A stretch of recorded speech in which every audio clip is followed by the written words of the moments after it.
Hi friends, welcome to the channel. आज के इस वीडियो में हम इंटरेक्शनल पर्सपेक्टिव ऑफ एजुकेशन को जानेंगे। इसका मेन फोकस होता है माइक्रो लेवल इंटरेक्शन पर। ये देखती है कि एजुकेशनल सेटिंग्स में माइक्रो लेवल इंटरेक्शन कैसी है। ये इंडिविजुअल्स को समझने पर जोर देती है और स्टूडेंट और टीचर्स के बीच में कैसे इंटरेक्शन होता है और एजुकेशनल कंटेक्स्ट में एक्सपीरियंसेस का मीनिंग किस तरह से निकाला जाता है, ये एक्सपीरियंसेस को कैसे इंटरप्रेट किया जाता है। सो इसका मेन फोकस किस पर है? इंटरेक्शन पर और इंटरप्रिटेशन पर, ताकि एजुकेशनल प्रोसेस को गहराई से समझा जा सके और इन एजुकेशनल प्रोसेस का इंडिविजुअल्स पर क्या इफेक्ट होता है, जो शैक्षिक प्रक्रिया चल रही है उसका प्रभाव व्यक्तियों पर कैसा है, इसको ये एग्जामिन करती है। और ये मेनली एजुकेशनल एक्सपीरियंसेस को बनाने में कम्युनिकेशन, लेबलिंग और आइडेंटिटी फॉर्मेशन का क्या रोल है, इसको एग्जामिन करती है, इस पर हाईलाइट करती है। अब हम इसके की पॉइंट्स को जानते हैं। इंटरेक्शनल थियरी में जो पहला की पॉइंट है वो है सिंबल्स, और इन सिंबल्स का मीनिंग किस तरह से निकाला जाता है ये इसको एग्जामिन करती है, इस पर फोकस करती है। ये देखती है कि स्टूडेंट टीचर के बीच में किस तरह का इंटरेक्शन हो रहा है। ये लेबलिंग थियरी से एसोसिएटेड है। आइडेंटिटी फॉर्मेशन पर इसका मेन फोकस है। सोशल कंस्ट्रक्शन ऑफ नॉलेज किस तरह से होता है ये देखती है। लैंग्वेज का क्या रोल है, कल्चरल और सोशल कंटेक्स्ट पर फोकस करती है और माइक्रो लेवल एनालिसिस को ये समझने की कोशिश करती है। सो इन की पॉइंट्स को आइए हम डिटेल में समझते हैं। सबसे पहला की पॉइंट है meaning and symbols. Education system में कुछ सिंबल्स होते हैं, like greeting the elders and uniform और वैल्यूज। कई ऐसे सिंबल्स होते हैं जिनका मीनिंग बच्चे निकाल लेते हैं। इन सिंबल्स के साथ कुछ मीनिंग अटैच कर लेते हैं जो उनके एजुकेशनल एक्सपीरियंसेस को बनाते हैं, या एजुकेशनल एक्सपीरियंस से भी वो कुछ मीनिंग अटैच कर लेते हैं और यही मीनिंग उनके बिहेवियर और एटीट्यूड को शेप करते हैं।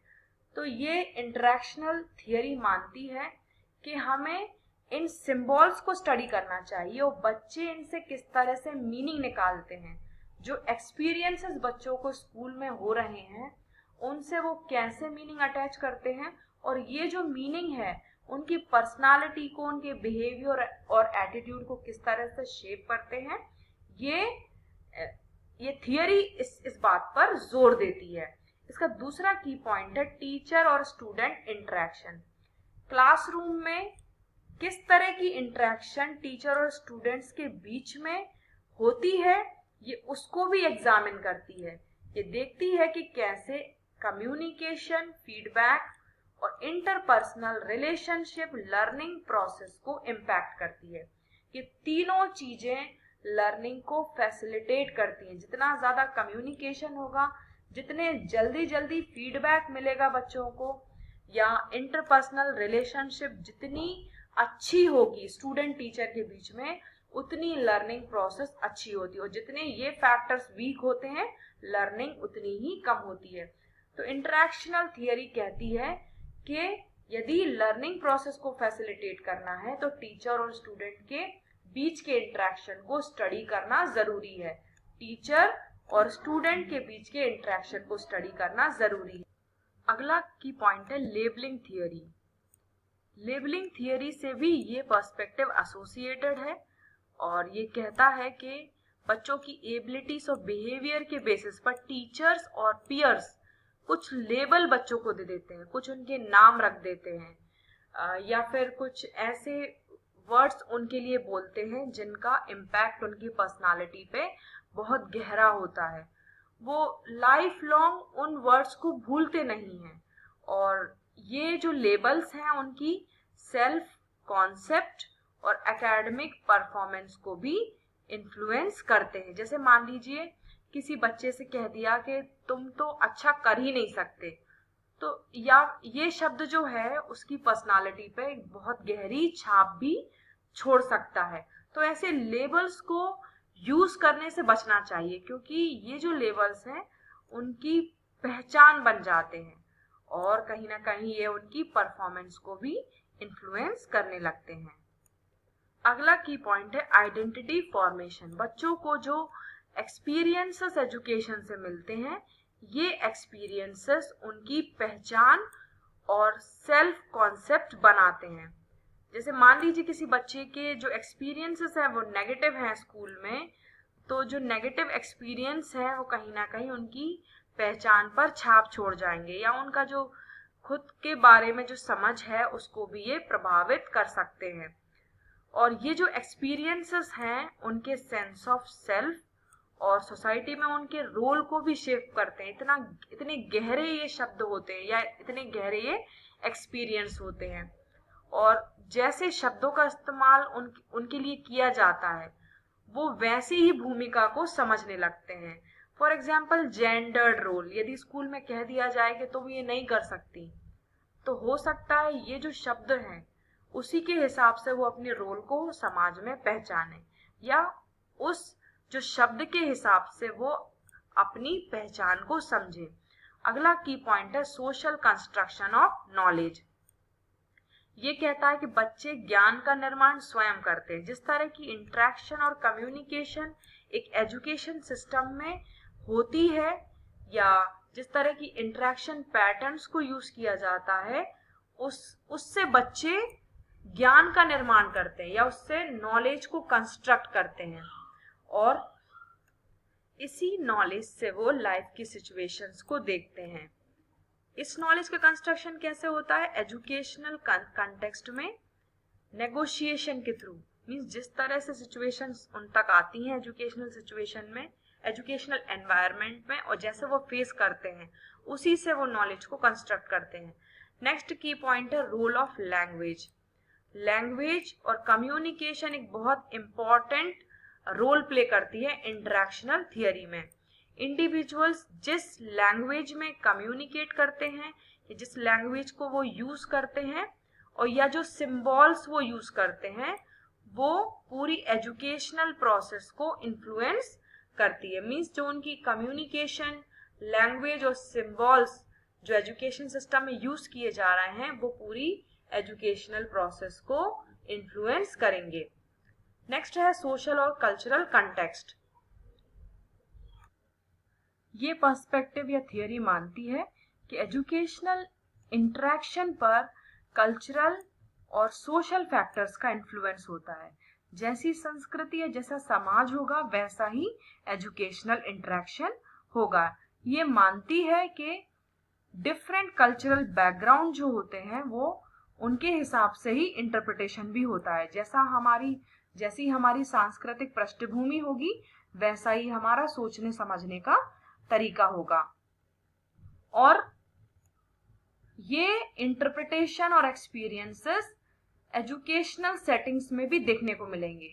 मींस जो सांस्कृतिक पृष्ठभूमि है या कल्चरल बैकग्राउंड है उसके हिसाब से ही हम जो सिचुएशंस है उनको एक्सपीरियंस करेंगे और उनसे मीनिंग निकालेंगे एजुकेशनल एनवायरनमेंट में भी। नेक्स्ट की पॉइंट है माइक्रो लेवल एनालिसिस।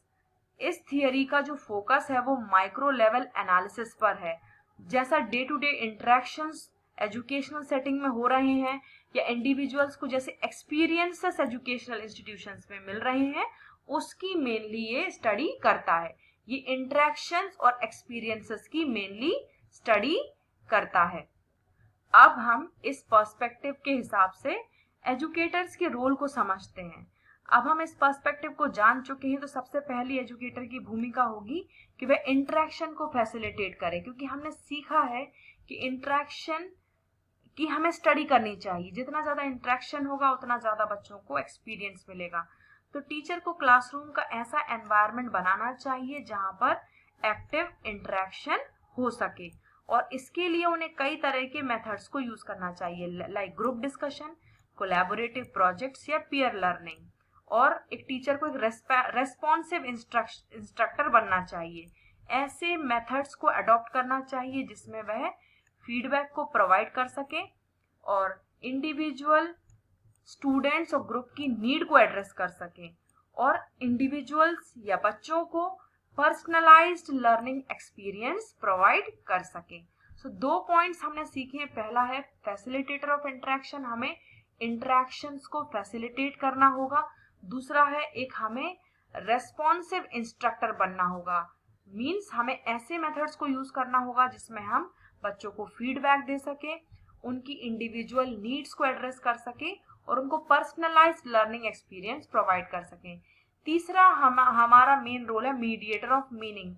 हमें मालूम है कि बच्चे सिंबल्स से मीनिंग क्रिएट करते हैं, वह इंटरेक्शन से मीनिंग कंस्ट्रक्ट करते हैं, इसलिए हमें क्रिटिकल थिंकिंग को बढ़ावा देना चाहिए। ये बच्चों में क्रिटिकल थिंकिंग डेवलप करना चाहिए ताकि वह सही ढंग से मीनिंग को कंस्ट्रक्ट कर सके। डिबेट्स कराना चाहिए, डायलॉग करवाना चाहिए ताकि वह मीनिंग को प्रॉपरली कंस्ट्रक्ट कर सके।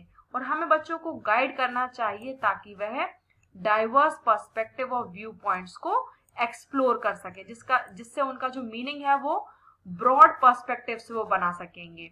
और हमें उनका एक कम्युनिकेशन कोच भी बनना है। टीचर्स का मेन फोकस क्या होना चाहिए? स्टूडेंट्स की कम्युनिकेशन और सोशल स्किल्स की डेवलपमेंट पर, जिसमें हमें मेनली इफेक्टिव कम्युनिकेशन को इम्पोर्टेंस देना है।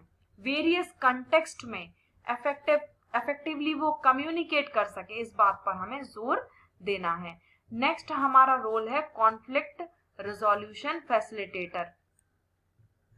हमें कॉन्फ्लिक्टिंग सिचुएशंस में बच्चों की मदद करनी है ताकि वह कॉन्फ्लिक्ट्स का सामना कर सके और उनको वो रिजॉल्व कर सके कंस्ट्रक्टिव कम्युनिकेशन और नेगोशिएशन के थ्रू।